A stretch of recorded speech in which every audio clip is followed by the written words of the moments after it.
Hey guys, Curious Hobbyist here. Welcome back to my channel. Today, I'm going to show you a building model that I made in SketchUp. In a future video, I may create a Unity game with this model in it. So, let's get started with the process. The first thing you want to do is select a feet and inches template.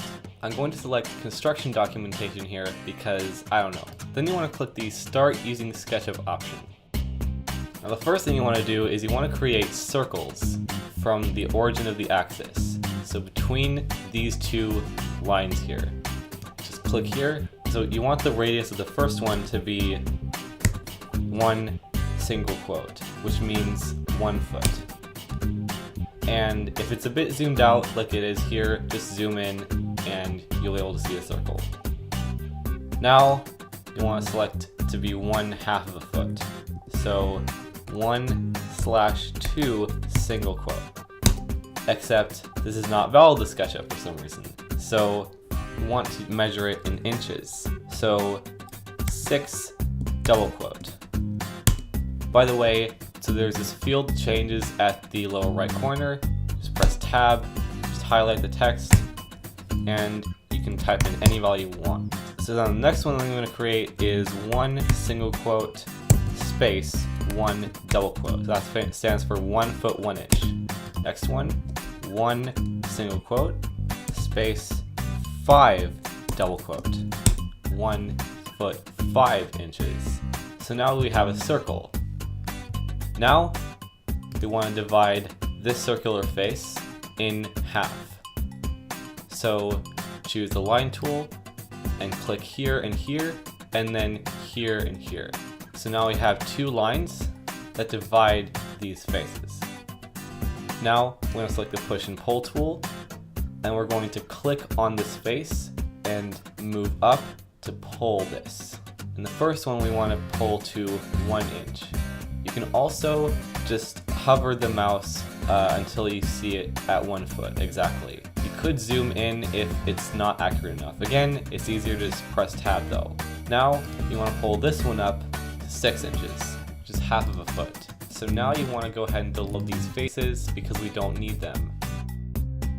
We only want these 2 faces. Now we want to select the orbit tool, go to the underside, and pull them down from the underside. Pull them 1 inch. It's about good. The next thing that we want to do is we want to select this face. Click on this face right here. Now go to the move tool and make sure that we're over the midpoint. That blue dot here indicates that we're over the midpoint. Now we'll just click here, and it's gonna think we want to move it in a certain direction. We don't want to move it in the direction that it thinks we want to move it in. So what we're going to do is we're going to hit the up arrow key, and it will move on the blue axis. It'll move down or up. So now we want to select the top midpoint of this edge right here, even though we can't see the face of it, and this will create our ramp. Now we want to select this other face. Actually, delete this circle. We want to just recreate the face here. Now we're just going to create a line, and now we're just going to select the face again, and again, select the midpoint, move it, select the up arrow, move it right here. So that's going to create our ramp. Now, we're going to pull this outer face here. We want to make sure that we've deselected everything here. So we're going to pull that up, and that's going to create our outer wall. We're going to pull this up to exactly the same distance as the top of the ramp. And this is going to create our little cylinder, the ramp. The problem is, this thing is pretty short, so we're going to make it taller. So what we're going to do is we're going to select everything that we've made so far. Now, we're going to hold shift and click on on these 2 faces, the inside face and the outer face. Now, this outer line here, because we don't want to forget to click on that. Now, we're going to copy everything, and we do that by just holding down the command key and press C. Now we're going to hold command and press V. We're going to hover over one of the endpoints on the lower edge of the model. We're going to click on it, and then we're going to move it and hover over one of the top endpoints, the existing tower. This will make our tower taller, and guess what? The ramp is going to automatically be aligned. So now we have basically a longer ramp. And the reason that it aligns perfectly here is because the ramp spans exactly one orbit. It just goes around the cylinder once. It doesn't automatically rotate. You just move it here, it perfectly aligns. We're going to paste the model again, hold the command key and press V. And hold command and press V again. What's cool is it's going to be placed exactly where we want it. So we can keep infinitely placing these towers up. However, after you paste something, you do not want to copy it again by hitting Command C and then pasting it. Because what's going to happen is it's not going to be aligned anymore and you won't be able to place it. You'll have to move it and then place it again. Again, we only want 3 of them for now. I'm just doing this as a demonstration. What we're going to do next is we're going to pull this outer wall to 1 foot higher. So this is going to create a nice boundary for the top of the tower. Next, we're just going to hit L for the line tool. And from this point, we're going to create a line that is perpendicular to the edge. We're going to need to make sure that it's on perpendicular to edge, so this line is flat. Now, we're going to want to create a 6-inch line and then move it from here to the midpoint. Again, we pull this outer wall up 1 foot, so we know that 6 inches is a half of 1 foot. So now, we're going to push the door outwards. And we're going to select this. We want to make sure that it's on the face. And then we're going to click. We can see the axis line through this, and also we can see the inside of our tower. That's how we know that it's going well. So, the next thing that we want to do, we want to have a bridge that goes from the inside of the tower. And we're going to make a 1-inch thick platform. Now, we're going to just select the push and pull tool. We're going to pull this out and type in 4 single quote. We're just going to type in 4 single quote without the negative sign. Okay, that works. The next thing that we're going to do is we're going to delete these lines. Not that one. Delete just these 2. The next thing that we're going to do, we're going to select the line tool and we're going to make a line that is perpendicular to the edge. And we're going to type in 12 single quote, 12 feet. Now we're just going to hit the circle tool and select the midpoint. So now I have a face, we can't see the axis line through it, that's how we know it's solid. I'm just going to go ahead and delete this line. And the next thing that we're going to do is we're going to select the face and the edge of the circle. Now we're going to move it. See, the geometry is getting completely distorted when we do that. We don't want that. So to solve this problem, we're going to right click on the circle, on the selection, and select Make Group. Now when we move it, it does not do this. Now we're going to click on the endpoint and then click on the midpoint. Next, we're going to rotate this and we're going to change the angle to 7.5. Now it's going to be perpendicular to this edge. See, it's completely perpendicular. I actually didn't know it was going to be perpendicular. I just wanted to try that. Now, we're going to select Explode. And this is going to mean that we can push and pull the surface again. Now, we're going to push this side to 1 single quote, 1 foot, hit the P key to push and pull, and then hit Tab, 3 single quote, type in 3 single quote, and that stands for 3 feet. So now we have a building that is basically the same height as the spiral ramp tower. Now we're going to create circles. We're going to need to move this kind of perpendicular to one of the endpoints. And how do we do that? So first we want to select a line tool, just hit L for that. Then we just want to hover over an endpoint and then drag the line over to the center. This is how we know that the circle that we're about to create is perpendicular to the endpoint. And the first line that we want to select is going to be 5 foot 11. The next one is going to be 3 feet. It doesn't really matter if it's perpendicular, so we're going to type it in this time. And I think it is perpendicular, but it doesn't really matter here. So that's why I was going to type it in, and I wasn't going to type it in for this one. Just delete the lines.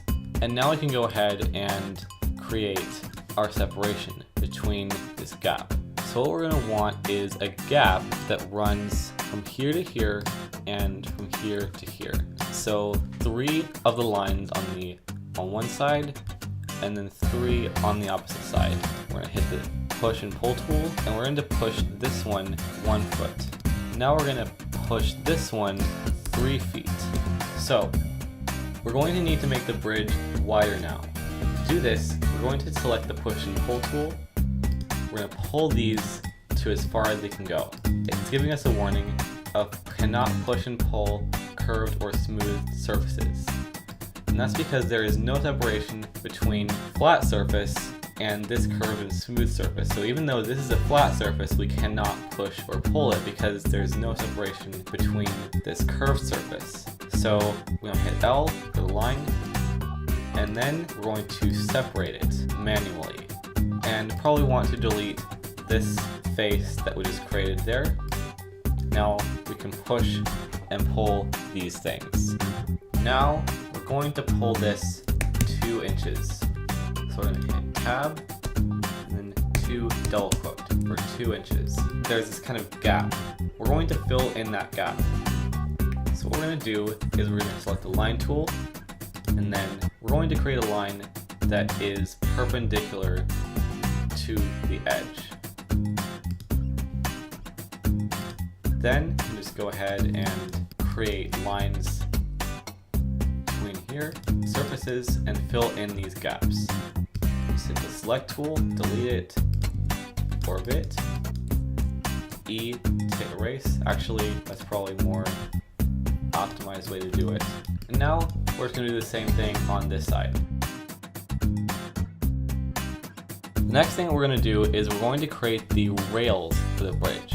To do this, we're going to hit R for rectangle tool. We're going to create a 1 inch by 4 inch rectangle. For some reason, I'm finding that this just doesn't work. The typing in distances just doesn't work. Oh, because I don't have the comma there. Now that makes sense. Okay, so 1 double quote, comma, 4 double quote. So now I have 4 inch lines. Now we're going to create a line that is 1 inch. This is going to create these surfaces. These are the surfaces that we want to push or to pull to the other side. So now we're just going to go ahead and delete all of these lines, delete these as well, use the orbit tool. Next, we're going to use the orbit tool again, orbit to the other side so you can get a better look at this as we do this next one. So we're going to create another line here.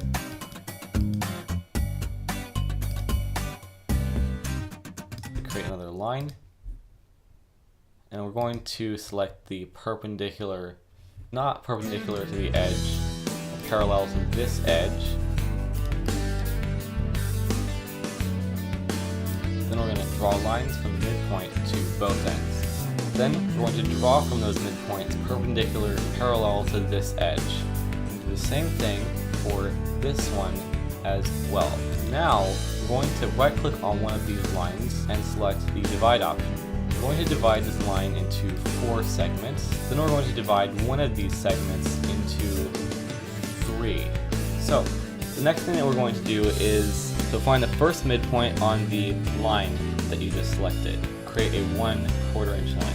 You're going to want to point it at the other line and just click when it snaps to the magenta on edge. Know this when the line is magenta colored. Now select another line that is 1 inch, magenta colored line, the on edge. You want that. Push and pull tool, and we want to point at this line. That way it's going to be pulled the height of this line. Now just click on this and shift click on this, and then I'm going to hit O to orbit, select tool, and then hold shift while clicking on both of these surfaces. Now you're going to right click on them and we're going to make a group. Go ahead and copy the group and paste it. It might have been better to divide the front line instead of this back line, so we don't have to turn the camera to the middle of the bridge, but it's fine. Select the move tool, the midpoint in the group, move it over to the endpoint. Now we can just paste this again and and I don't know why it's not aligning here. The cursor is not on the midpoint that we wanted. So let's just try copying this and then pasting it again. Nothing. Strange. However, I am going to be repeating this process, and I'm going to fast forward the video. And then, because these are groups, we can just select each one, and we can copy each of our selections until we find the endpoint, which we can move it to. And they're all evenly spaced now. Now, we can go ahead and move this one to the endpoint. Try to find it. There it is. There it is. Okay. Fast forward the video while I do this part. I think this is actually going to be the next endpoint, not going to be very surprising. There we go, we did it. Now, shift click on all these groups. I'm going to fast forward.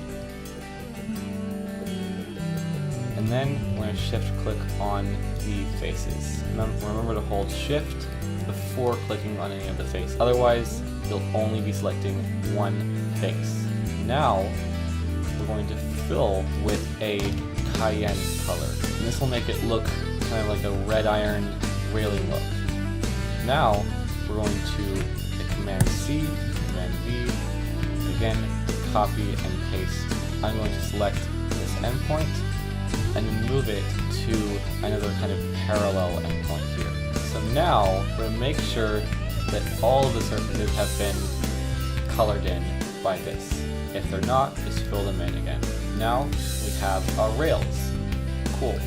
Now, we're going to go inside of here and then create some lines for two reasons. One, to fill in this area so it actually has a face. So we're going to select this line. We're going to divide this into 6 segments. We're going to select this one, divide it 15 segments.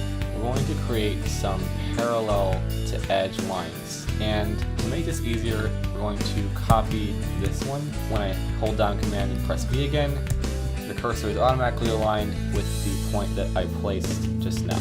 So now that makes it really easy. We're going to create another line, just kind of orbit to make sure that it's parallel to this one. And then we're just going to do the same thing. We're not going to be able to select the whole line. It's fine because creating lines along the shorter edge. So on the longer edge, it can make things a lot easier to select a line and then just copy, paste, paste, paste, paste, paste. Because we're creating, but for this edge, it's fine not be able to select all the line and just copy, paste, paste, paste. Would have taken a pretty similar amount of time to do this. Create a line from midpoint to midpoint here, create a circle from here. If we created the circle from here to here, we would have a small face. We don't want that because that's going to cause our spikes to kind of be collided with each other, and we don't want that. Delete this line here. Now, let's create a line up from the center, and I want this to be 3 inches high. Create another line to the endpoint here. Create another line to the center, and that will create our face. I don't know if there's another way to do this. Oh well, whatever. So this is basically how we're going to create our spikes. So before we do this, go to the menu bar at the top left of the screen, select Tools. Actually, no, go to View, and select Large Tool Set. This will bring up a larger set of tools. Then we're going to use the Select tool to select the circle. We want to make sure that it has all the circles selected. Just shift click on the circle to extend the selection. Now you want to click on the Follow Me icon. Click on that, click on the face. It's that simple, it will follow the path that you just selected. Move this out of the way. For now, click on the shape, hit Command C, and Command V. If you just place it somewhere, for instance here, it's going to distort the geometry of these lines. You don't want that. Click on this, or you just click on one of these lines. Then we're going to select Make Group. So then we're going to copy this group and paste it, move it, and it will not distort the geometry because it's a group. Next, we're just going to place it like this, paste again,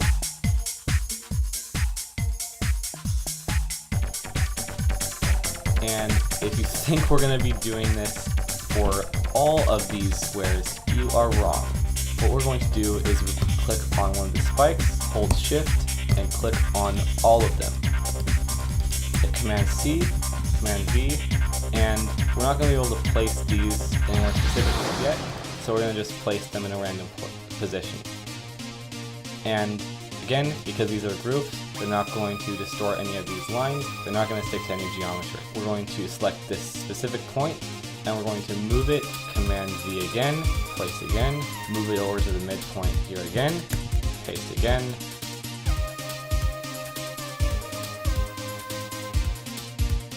over to the midpoint. Now that's basically it.